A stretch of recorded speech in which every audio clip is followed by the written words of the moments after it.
this is a cold place, and they are capitalizing and utilizing the limited solar that they have. Yeah. That we live in Nigeria, which is a country that has sunshine almost, well, except for in the evenings, and they don't see a lot of panels, or not a lot of solar energy is being harnessed and used in Nigeria. So they were on inquiry all through, and this is what created awareness for them. This is what opened up their minds, and this is what changed them, changed their perception to so many aspects of sustaining the environment, and the jobs that are available, and how to cut down on pollution, and so many things. You need to have witnessed these children interacting amongst one another.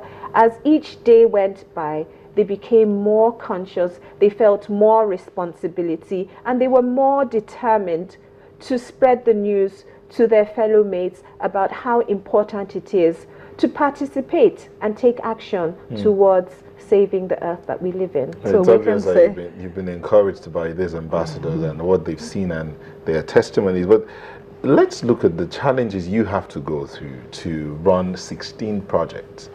What would you say are your major challenges? Well, I call it descent bara. Huh? I call it descent bara.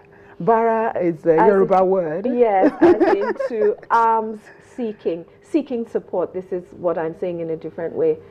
I'm even becoming self-conscious about approaching corporate bodies now, because I think each time they see me or they see a letter, something comes up. As soon as you come in contact with me, it's like, oh yes, and I'm in the process of trying to do this project. I wouldn't mind if you could support me yet again, or if it's a person that hasn't supported before, if you could actually support us. So yes, the challenge really is raising funds. However, I would like to seize this opportunity, since you mentioned it, to thank all our corporate bodies that are always in support of the projects here.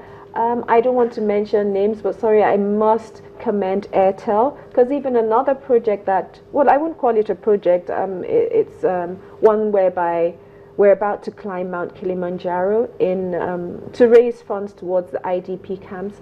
And Airtel, yet again, who I always approach, I even say, I don't want to approach you because I'm beginning to get ashamed. They're always in support.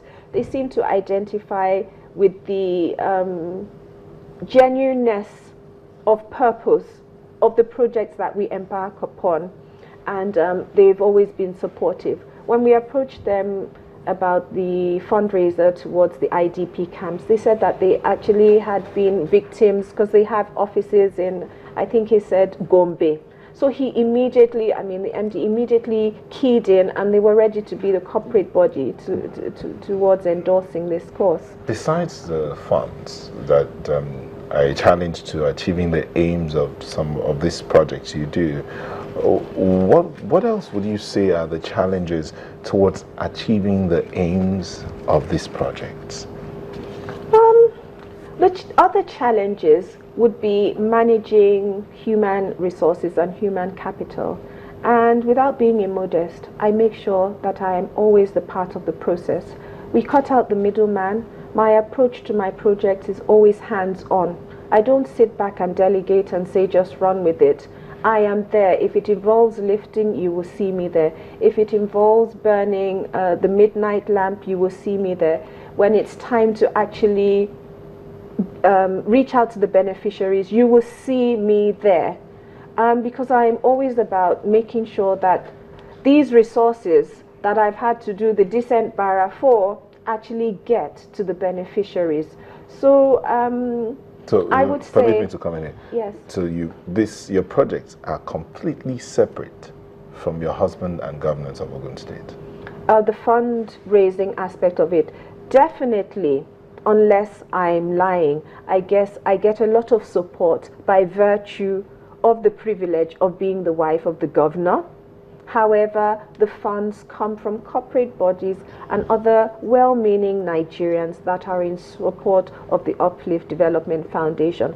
However, I don't know whether I would have got their audience if I wasn't the wife of the governor. So you play a balancing game. Okay, let's talk more about some of your other projects. You said something about the aged. What do you do for the aged?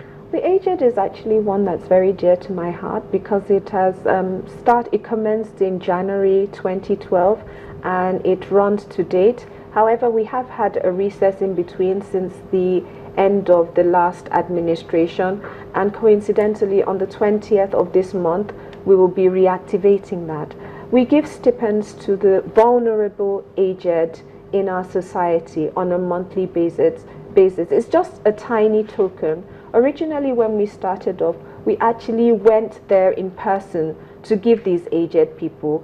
One of the ways that we felt that we would verify that the people were actually getting it. But as time went by, we realized that sometimes up to the 20th of a month, we hadn't been able to get to all the people. So what we've done now is we've actually implemented welfare cards, the aged ATM cards. We invite the aged, tell them to tell us if maybe a daughter of theirs, they should tell us who is representing them, or those that can actually handle the ATM cards themselves, we give it to them. And then all I have to do now is just fund the account when we're able to, well, which is on a monthly basis, and they can access the funds from their various communities. We, however, send teams out spontaneously from time to time to make sure that the cards are working well and the actual beneficiaries are the ones that are still utilizing. Yes, because I was going to say, okay, mama or papa is sitting somewhere and some daughter or some, child is taking the card and just going to take the money. How do you make sure that it actually gets to? That's so much more of an easier task than when we had to go on a monthly basis. Now we can go once in 3 months, so we can go here this month and go another direction, because it spans across the 20 local government areas in Ogun State. So we do a spot check to make sure that they're functioning well and the real beneficiaries are the ones that are in possession of the cards. Okay, let's look at some happening news now. The goalkeeper of the under-17 team, the Golden Eaglets, he was in your football program in 2013. So tell us, how did you feel when you heard that he made the team? He made the team. Well, all glory to God, because I can't take any credit for anything that happens. I know that it is the grace of God. But obviously and definitely I felt like a proud mother, because just like I said, I'm always involved in all of these projects. So I was actually in Udinese in Italy with them throughout the 2-week training process, and it's a time that I actually interface with them. I'm like their mother at the time, because these are underage students. I watch out. I go to up to the extent of saying, have you eaten? You can't eat this. How are you feeling? Did you sleep well? So we tend to bond, and then to find that such a child, which you never know where they're going to end up, is now on the national team. Of course, I felt like a proud mother. I gave glory to God, but I was very, very happy and proud. Okay, now, yes, a proud mother. But the questions of credibility, I know I asked you this earlier when we talked about the green project, but the questions of credibility